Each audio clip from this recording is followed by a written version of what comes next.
Howdy folks, Doc here with Last Best Tool, and today I want to go over 5 snap-on tools I no longer own. And obviously if I don't own them anymore, they're not in this video, but what I'll show you is what I use now, kind of the replacements or the instead-ofs. At the end I'll toss in a couple of extras that I just got rid of for other reasons. So starting over here, I used to have 2 pairs of snap-on tongue and groove pliers. Their smaller one and then their larger one. So basically one a little smaller than this and one a little bigger than this. And what I discovered is I didn't really like using them for a couple of reasons. One is the jaws were fairly thick. They didn't grab near as well as other pliers that I used, like these Knipex. And they seemed, for their heft, they seemed to have too short a jaw length, and that has to do with, you know, how large an object you can grab, how big a circle you can get around. And I found that I was either always grabbing these Knipex, these smaller ones, or these larger channel locks. The other thing is, with those snap-on ones, the larger pair, they had a spring-loaded mechanism right here, so it pushed the handles apart, and I hated that. If it wasn't internal, I would have you know, somehow cut it out. But what happens is when you're grabbing something, this could pop out of your hand, just slide right out, and then you can't grab it again, so you have to either slide your hand up or get another hand and pull it over. So, you know, these are designed, you know, essentially to grab and loosen and grab and loosen, but if it snaps out of your hand, you know, that's more irritating than anything. And also, again, with the size of the jaw, you know, these things will grab around a pretty large circle of something, whether you're working on a, you know, plumbing or mufflers or grabbing a big chunk of metal. And I just found that the snap-ons, you know, they were lesser. I didn't like them, so since I wasn't using them and they were taking up a bunch of room in the toolbox, I got rid of them. And I'm thoroughly happy with my Knipex. That's my go-to right there. The next tool, number 2, was the small snap-on wire stripper. And I was enamored by it when I first saw it, got one and started using it, and I developed a kind of an appreciation for having the wire stripper on the inside. I do have some with the wire stripper outside of the pivot point, but you can get a lot of torque, a lot of pull on the wire when it's inside. And in fact, sometimes I'd even use 2 hands on the heavier wire. But what I realized I needed was a way to cut the wire as well. And they didn't have a cutter. Instead, up at the top, and probably the most critical end, is they had the crimpers, which, you know, I can see that. But there was no way to really cut the wire cleanly without, there was a little spot inside where, kind of like this has, where you'd have to insert it and somehow get it in. It was a pain. What I wanted was to be able to grab a wire. Let me show you, let me grab a wire here. There's a little piece.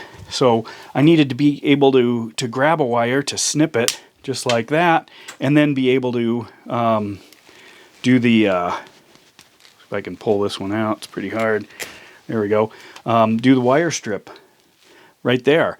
You know, and then if it was too long, if I was putting it in a light switch or something, I'd need to be able to cut it down. But if they didn't have a good cutter that I could easily get into, then I ended up having to have another tool. And it just kind of got irritating. And then when I found these Kleins and realized they'd put the cutter right up at the top, I mean, that is sweet, you know, to be able to take that little tip and reach into places, as well as having the cutter or the stripper below the pivot, and the nice big handles for the leverage. Those snap-on ones are pretty small. I haven't ruled out getting another pair. They make two different pair.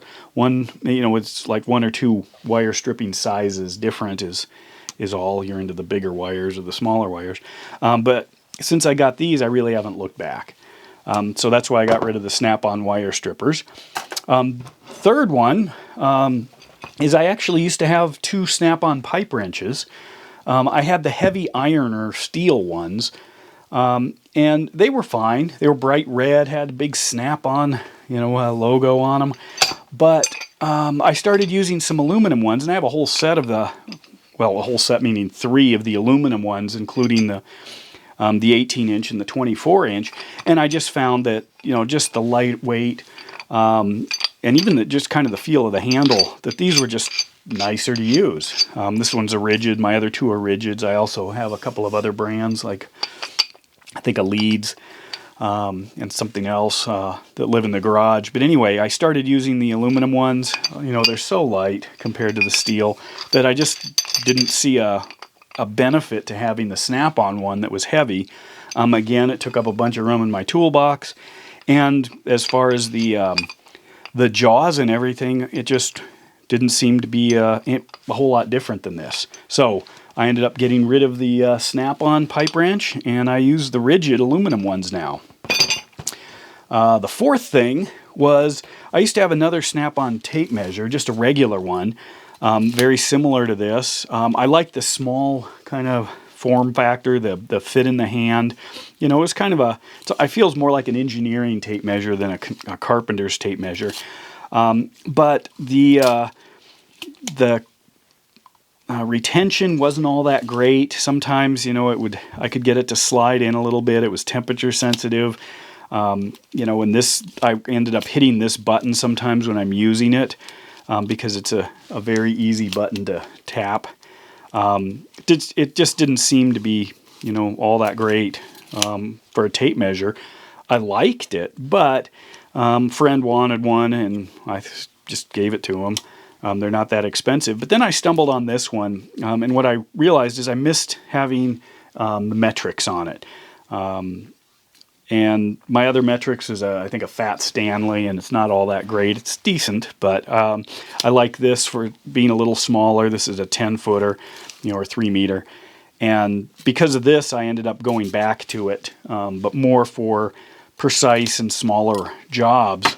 And that's because I just can't imagine a better tape measure than the Milwaukee.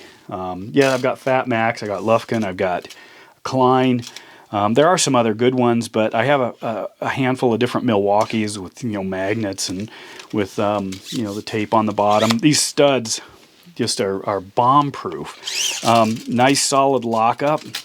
The snap-on, just if you pull that out,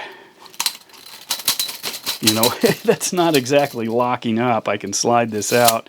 The Milwaukees just seemed like they spent a lot of time designing them. So I have 16 footers, 25, 35 footers. They just are good, and I just never used the snap-on anymore. I do like having that metrics, but again, it's for small, precise stuff that I use this thing. So it's like for the desk more than for the outdoors or the big projects. So I moved away from the snap-on tape measure as any kind of regular use thing.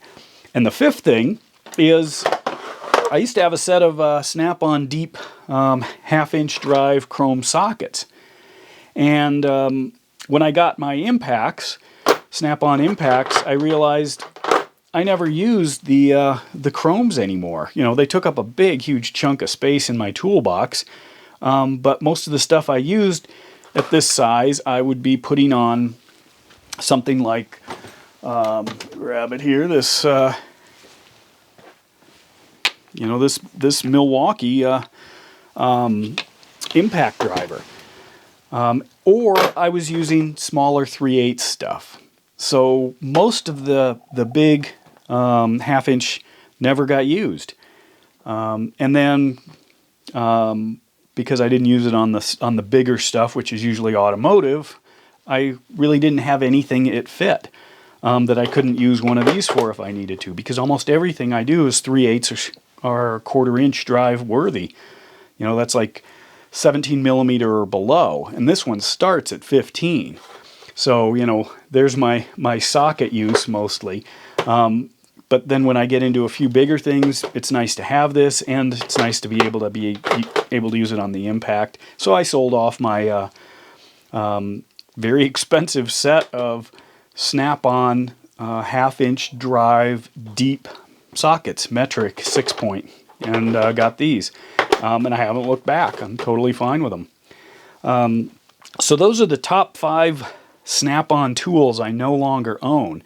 But I have 2 bonuses for you. The one I'll start with is I had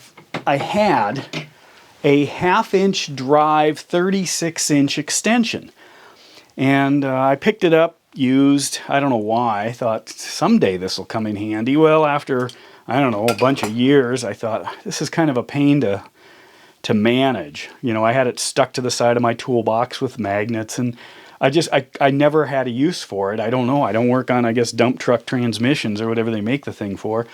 And I thought, well, if I really needed 36 inches of extension, I could probably put together some extensions. And I did that, and turns out here is my extension. If I put all my not all, this actually isn't even all, this is just the ones I could quickly find. I've got more 1/2-inch extensions together. This thing, using my Milwaukee tape measure, go out this way, at the moment is basically 5 feet long. So it's 2 feet longer, and I've got this set up here on the end where I put some of my snap-on, or some of my extensions, and they're not all snap-ons here. It looks like I've got a couple of Craftsman, 2 snap-ons, and anyway, so I thought that was kind of funny. I don't think I would put that much torque on one of these. And then I looked at all the different sizes, and I could mix and match depending on, you know, what size I wanted. And I could easily build one, and this was a lot smaller, fit in the toolbox, and most of these could be used on their own. So I got rid of the 36-inch one to a heavy equipment mechanic, and he was thrilled because it was, I mean, they were, I don't know, $100 and some for an extension. I think I sold it to him for like 45 bucks. He was thrilled to get it. And it was also, it was half on one end and 3/8 on the other. And this one I can make any size, any length. I could have half to a quarter without any trouble if I ever needed that. The only problem I've discovered with this is because these come apart, if I get it wedged in somewhere that's a little bit long and it pops free, I'm in trouble. So I do have some of these Bosch with their lockers right here. You can see the button. So these actually lock into the socket, or into the 1/2-inch drive hole. And I've got 3 of them right here in the center to show you, and I use those when there's risk of me pulling out of the position. If I've got it wedged in somewhere, normally I don't go more than about a foot or 2 ever, and even that might be more for convenience, not necessity. But then I keep an eye on it using these so I don't get something stuck way in there that I can't get out. But anyway, that's one. And then the last, I actually mentioned it in a previous video. I used to have a snap-on digital torque meter. It was absolutely beautiful, amazing, really neat. But I only used a torque wrench this size, I don't know, a dozen times a year or so. And what I realized is I was always taking the batteries out of it, and I had to be super careful with it. I wouldn't let it roll around on the, you know, not that I'm not careful with these, but I was worried I was going to damage the thing.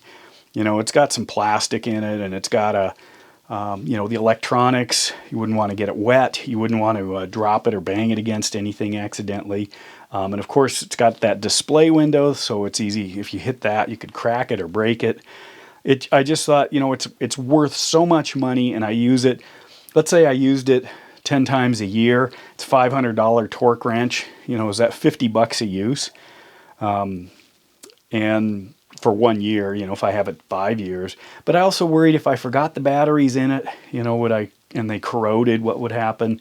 And then I had also read some reviews about people who had them that after, you know, a few years of use, something was up with the circuit boards of the electronics, and, you know, like anything else, you know, it's going to need service. And then I thought, I don't want to throw another, you know, many hundreds of dollars into getting it fixed. I've never had trouble with these older designs, not necessarily older sockets. And so I went back to just kind of the classic design, and I'm totally fine with it. It would be neat to have that one and my chrome sockets, but I just didn't use them. and after a while, it's just a ton of money, and it's storage space, and it's weight, and it's stuff to worry about. So those are my 7 actually, Snap-on tools that I no longer own. And with that, Doc out.